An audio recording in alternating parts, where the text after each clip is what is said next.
Hey guys, we're the Jersey Comic Crew. In today's episode, we are talking WandaVision Episode 8, previously on. We're going to talk about all the Easter eggs and do a quick breakdown of the episode. Stay tuned.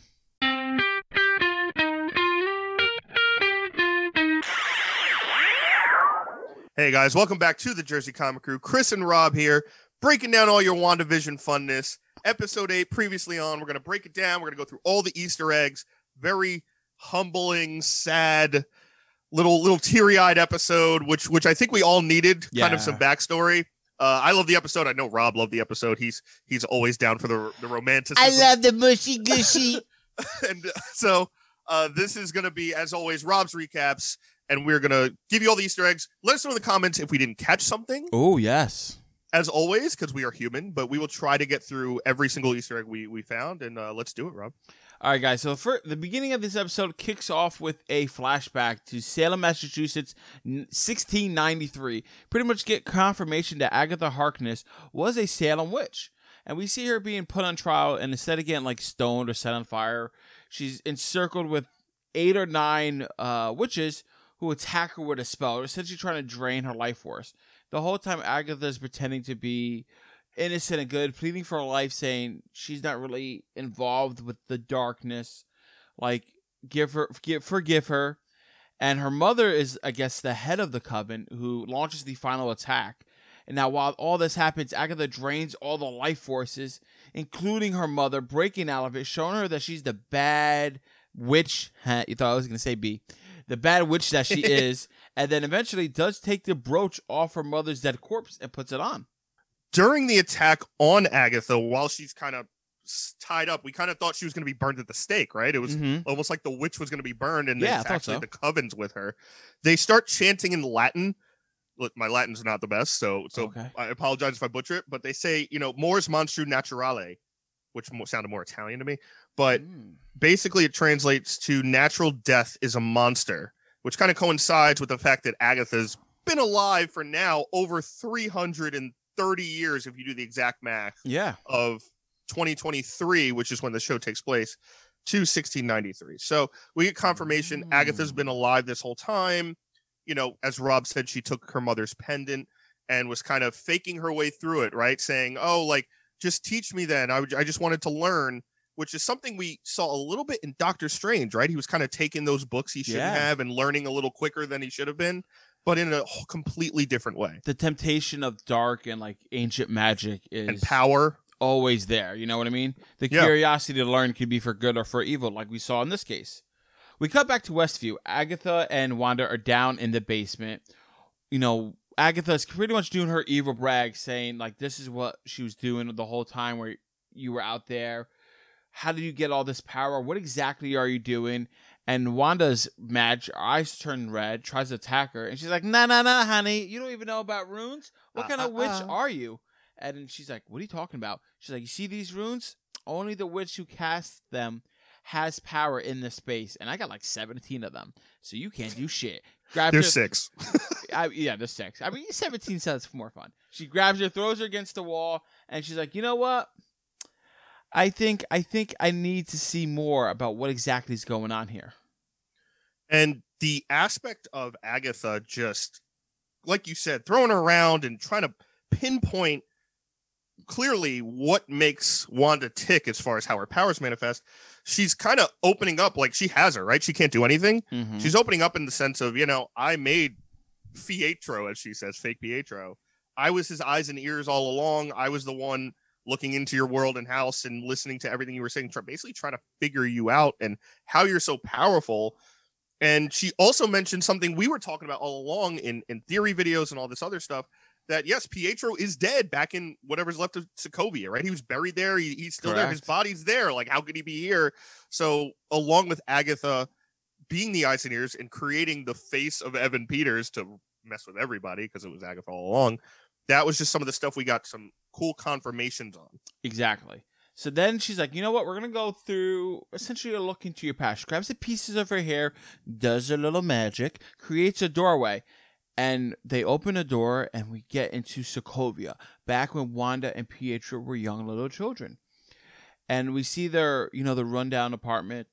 They're in the middle of Sokovia. They're just struggling to get by. The father comes home and opens up a trunk, and it's full of movies, like old sitcoms from America, where they need to have to practice their English during movie night to kind of like get themselves acclimated into the world. And you had things from Dick Van Dyke to I Love Lucy to Malcolm in the Middle there.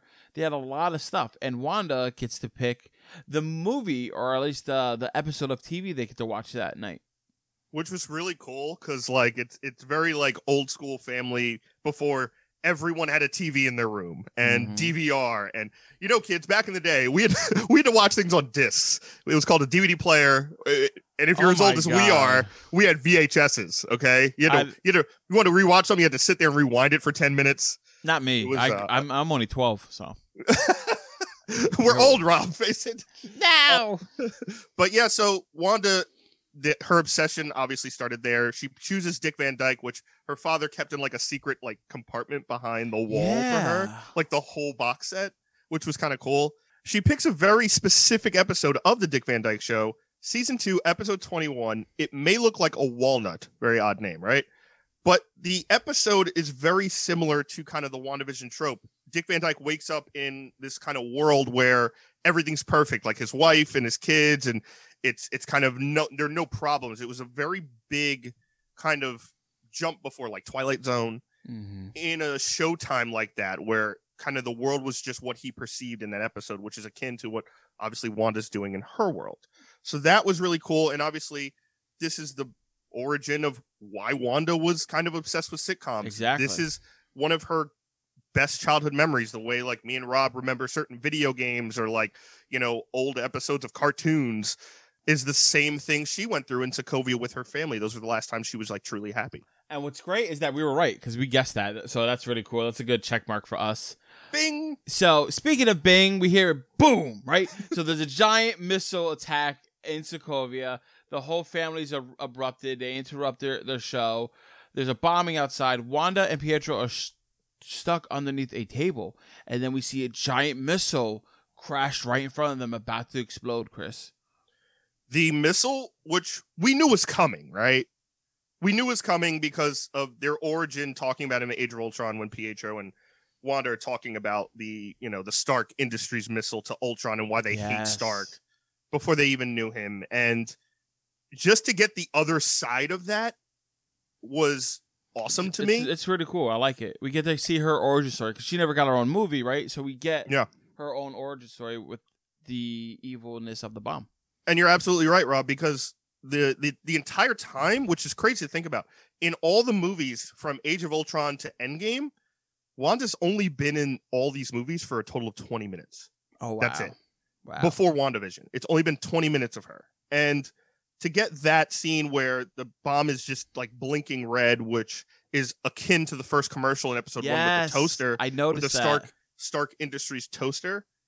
That direct correlation to Age of Ultron and their origin, where they're literally stuck under this table while, again, sitcoms, their TV like somehow didn't get blown to hell, and it's like still kind of strobe playing Dick Van Dyke, which is kind of what she focuses on to take away the trauma. That was crazy.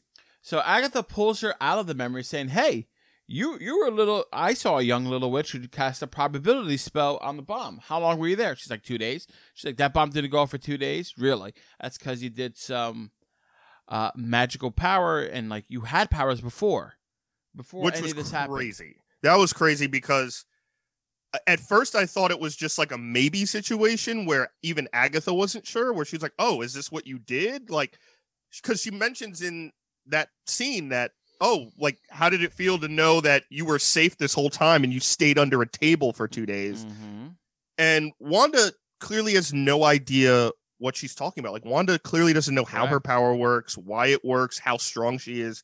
And that's also kind of a small confirmation of Wanda probably had powers from birth or as a child. Exactly. So that manifested later during Hydra and during other stuff, that she just got stronger and didn't even know. It wasn't what we kind of thought in Age of Ultron. They gave her powers. So that's really interesting. And we're going to definitely do a deep dive in that in our theories video, because that could be possible mutants, possible witch, couple of different things. So Agatha's not convinced. She's like, "I need more information. We got to go into the next clip here." Opens another door. Wanda's like, whoa, I don't want to go there. She's like, too bad, you gotta go. The only way get out of this is go forward. And that hit me really hard because I play a lot of these scary games, and the only way to stop it is you keep going forward, and then you put blinders on. You're like, come on, you can do this, you can do this. So she does. She goes through the door, and we're at Hydra base, right, where Wanda's powers get manifested on another level, right? She gets put in this chamber with Loki's scepter, right, which has the Mind Stone in it, the yellow Mind Stone. And then after a while, the scepter shakes and it breaks. And then we see the yellow stone, which we saw in the trailer. We're like, oh, what does this have to do? The Mind Stone comes and connects with her. And then we see a vision of Scarlet Witch, of Wanda, coming down from the heavens in the full comic accurate attire. So, amazing. And this is a little different from like the cartoony Halloween outfit, right? Because you could just tell like it's different fabric. It's a little bit stronger, sturdier. So obviously Wanda's seeing a version of herself in the future of her fully accepting her power, right? The Wanda accurate comic costume it's such a perfect tease, right? Of just like they give you the headdress but nothing else besides the silhouette. Yeah. And yeah, I think you're right. I think it is a future like kind of, hey, this is what you're destined to be. This is what you could be. This is what the path that you're on now that the Mind Stone has been in your face and connected with you and you survived, because the doctor's like, no one survived, and he's like, she could hear. Yeah, they were like, turn off the radio. Shut up, my man. What are you doing? We already locked the doors behind her. How is she gonna get out? So you have that aspect, but the aspect of like this could be as soon as the next episode. Oh, it could be by the end, or this could be later down the line in a different movie, Doctor Strange, Spider-Man stuff. But this is something that now us comic book nerds are like chomping at the bit to see. Exactly. So Agatha sees this and snaps her out of it. She's like, okay. So now I see what happened. Your powers that might have died out and shriveled out got amplified by the Infinity Stone, and that's where it is. She's like, but I still need a little bit more information. Magic door number 3. She's like, Wanda's like, okay, I guess I gotta go through it. Boom. She goes through the door, and now this is a very heart-wrenching and tough moment. This is where you see Wanda after the events of Age of Ultron and Civil War. She's pretty much sitting on the bed alone, watching Malcolm in the middle. Not really paying attention to it, but like kind of just like trying to find some comfort. And we get that because when she was a child, she watched those sitcoms. She hears something outside. She calls out to Vision. Vision comes into the room, and they start talking. And Vision says, listen, Wanda, I'm here to help if you need anything. Wanda snaps says, the only thing that would bring me comfort is to see him again, meaning Pietro. Wanda, apologizes for snapping at Vision, and she says that her grief comes in waves that just wash over her over and over, crashing down on her every time she tries to stand on her own. And, very powerful line right there. It's something I'm sure many of us can relate to, Chris. What an amazing kind of line, and also amazing foresight by Marvel and Disney, right? To somehow they always figure out how to connect what's going on in a non political light, where there's no one's gonna disagree with that, in the form of just the waves crashing over people, basically explaining depression and the way a lot of people feel trapped either inside their homes or in a situation with COVID and everything else going on. But just a really awesome kind of mention in a show to make it kind of, for anyone who may feel like it's not okay to feel like that or something, or ignoring it, that kind of like, hey, if you're watching this and you're connected to these characters, it's okay. You know what I mean? And just it was just a really nice moment for, I think, everyone. Vision's reply was also very impactful. He listens to her and kind of explains, like, listen, I might not understand the complexities of humans to the degree that you need, but I do have some wisdom to offer to you. The wisdom that Vision offers is my favorite line of the show, and I'm sure a lot of goth girls will get this tattooed around their ankle. But it's an amazing line where he just says, but what is grief if not love persevering? Yeah. And it's just that way of Vision being the character that he is from the comics and everything else, where the glass is always half full, not half empty. Where, yes, like, grief is a part of life, and it's an awful part of life. But the part of grief that is positive is that that was something you cared for so deeply. That's why you feel like that. So exactly, it's a beautiful way of seeing the world that only Vision can do. So Agatha, again, starts to understand Wanda a little bit more. She's like, your parents, Pietro, not Vision, all dead. I understand there's a lot of trauma in you, but what's going to happen next? Boop, boop, boop, boop. Fourth door. This is the final clip. We see the truth at S.W.O.R.D. Wanda goes to S.W.O.R.D. I'm like, okay, this is it, right? She's going to go in there, start slapping bodies. She goes to the desk, wants to see Vision. The guy at the security desk is like, nah, you can't go in. I'm like, that's an Avenger. Always the guy at the security desk. Who do you think you are, right? Where do you get off? And then she's like, please, like, I want to see him. She eventually gets sent in, right? And I'm like, okay, you're letting Wanda in to see the body. Like, she didn't break in. This is already different from what Hayward showed us in the clip. She gets in there, she starts talking to Director Hayward, like she wants to see the body. And, Hayward mentions a couple of things saying, why am I going to let you have this when you have the ability to resurrect him? And she's like, no, I don't. I'm like, what? Why are you saying that? Why are you egging her on? Why would you even put... Demon Lord! Like, Mephisto! Why would you put that idea in her head? And then he's like, oh yeah, that's a $3 billion weapon that needs to be deconstructed. I can't just let you have it and put it in the ground. And she's like, are you sure you don't resurrect him? And then Wanda gets very upset. She breaks the glass and goes in there. And Hayward's like, it's fine, let her go in there. I'm like, what? What do you mean? Oh, okay. I mean, you can't do anything, right? And then Wanda pretty much looks at Vision's dead body. She's like, I can't feel you anymore. I can't. And she walks away without taking a body. And I'm like, this mother son of a gun demon lord. He's not Ultron anymore, I don't think. Well, Mephisto! I'll tell you why he's not Ultron, post-credit scene, right? But like, I'm like, what? Why? What's going on? That whole scene, I was just like doing the Mephisto thing because the second he was like, you can bring him back. I was like, no. I was why like, would you say bastard. that, right? You monster. It's such a monstrous thing to say. So there's a couple things in here. There's one beautiful moment where Wanda's like using her power to try to see if there's any part of him left in his broken down, ripped up body, as you see at the end of Avengers 43 with the Vision dissection, West Coast Avengers 43. And Vision's last words to Wanda in Infinity War were, I just feel you, where she's like, she doesn't want to kill him. And he's like, it's fine. I just feel you. Like, kind of the end of that circle of the beginning was in the compound where he gives her the talk, and you kind of see that immediate love connection. Also, obviously, Hayward is clearly falsified all this security footage, right? Exactly. Like, now we know that security footage he showed, which the original question of that was, why did he hold this for 9 days and not tell anybody while they're at the Hex trying to figure this out? Clearly it was falsified. He has his ulterior motives, which we'll get to later. And yeah, just we don't know what his total motives are, if he's connected to something, but we'll definitely talk about it in the next episode. Go check that one out. So Wanda leaves S.W.O.R.D., right? She gets in her little red hoopty. She sees that there's a note. She reads the note, and then she starts driving. She drives to Westfield, New Jersey, which looks just like in New Jersey town. Oh, God. Nice people walking around. Businesses failing. Businesses a success. No one talking to each other. Like, what the hell you want? Exactly. Like, it felt like a nice town in Jersey. It just like, I don't know. You have to be there to get it. But she goes there, and she opens the thing, the letter, and we're like, oh, great. It's the house that she lives in her fake WandaVision show. Yeah. And it turns out like this was the house that Vision was going to build for her, saying, let's grow old together. And I was like, my heart breaks. And then I look at Wanda, her heart's breaking. We're breaking hearts together. We're breaking hearts. But when I do it, I just get a little sad and eat a bowl of ice cream. When she does it, her heart explodes and she creates a house for herself. And then it explodes again and she creates the X. And she creates her own ice cream. She does.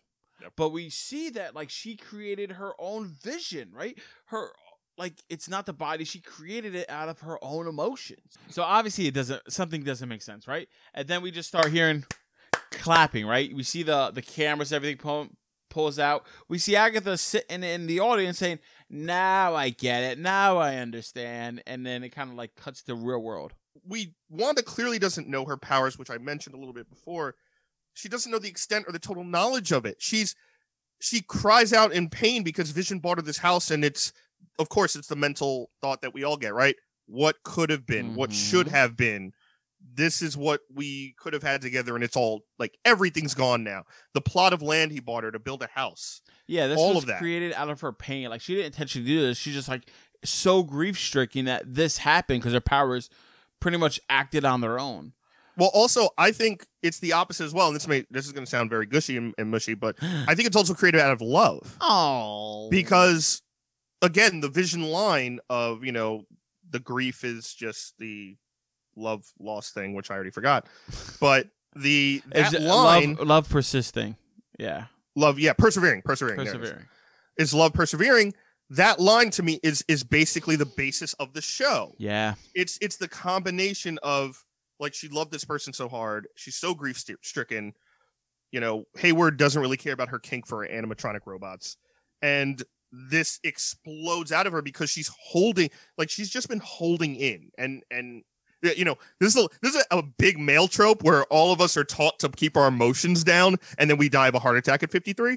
But like, because our hearts are exploding. That's exactly like because of all the emotion, you just crush into a diamond and it kills you. Oh my god! But like, that is the aspect of what she's dealing with, right? She's been holding in the stuff with her parents, Pietro, and Vision, and then it just explodes into this manifestation of her power to the point where she creates a vision. It's the thing she wants the most. So, you know, all that, and then entwined with Agatha at this clip show.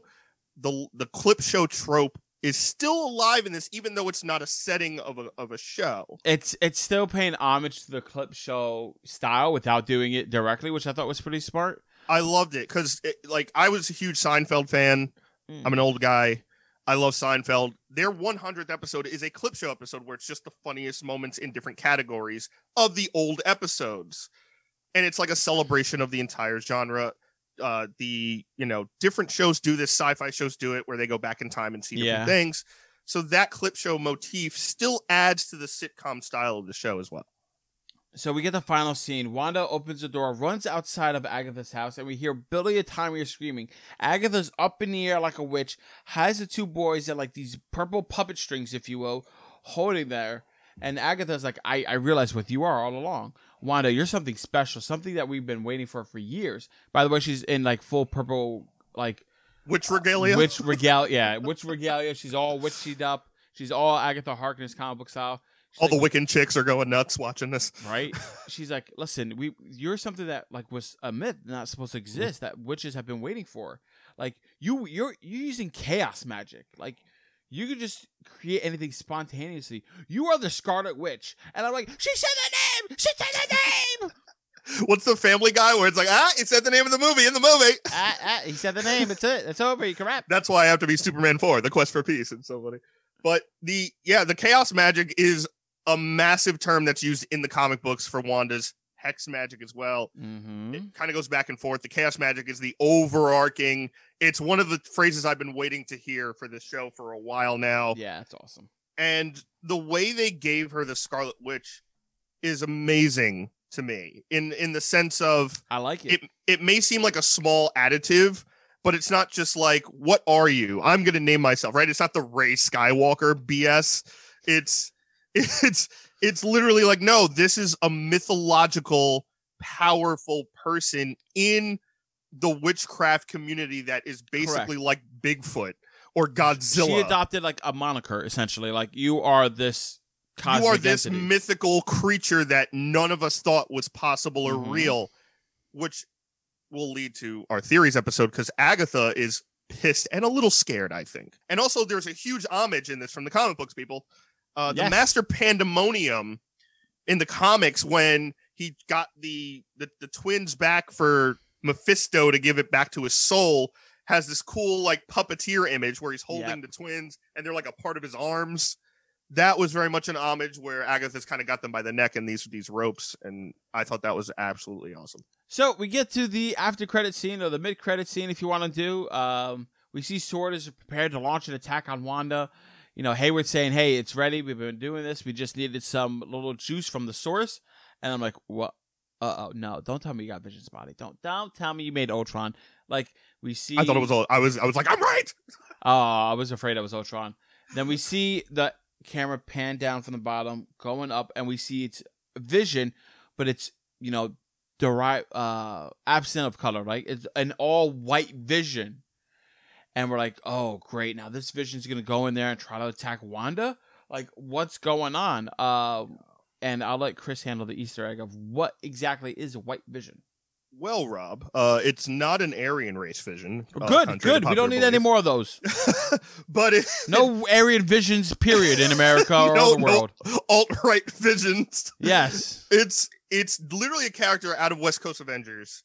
And a lot of this show has been taken from John Byrne's very loved but also very controversial run. John Byrne left the run after this an editor started editing his story, and it pissed off John Byrne so much he just left the book. Mm-hmm. Still one of the biggest controversies in Marvel Comics history. Correct. Go look it up. Just type in why John Byrne and you'll get a billion things.